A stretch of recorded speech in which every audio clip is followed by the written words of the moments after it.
యేసుక్రీస్తు శక్తి సంపన్నుడు. తలలు పైకెత్తండి.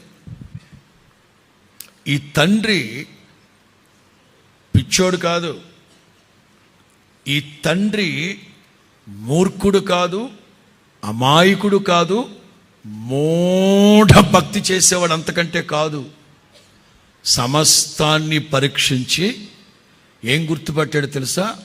సమస్తాన్ని పరీక్షించి ఏమి గుర్తుపట్టాడు తెలుసా? ఆయన ఎవరో నజరేయుడని యేసుక్రీస్తు ఉన్నాడట. ఆయన శక్తి కలిగిన వాడు. ఆయన దగ్గరికి వెళితే మావాడు బాగుపడతాడు. చెప్పనా? ఆ తండ్రి యేసుక్రీస్తు శక్తి సామర్థ్యము గలవాడని గుర్తుపట్టాడు.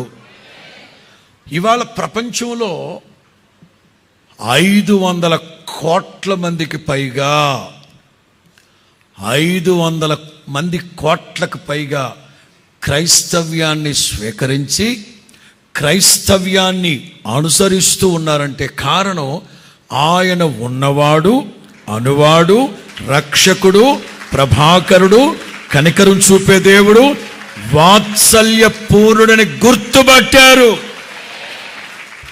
మానిటర్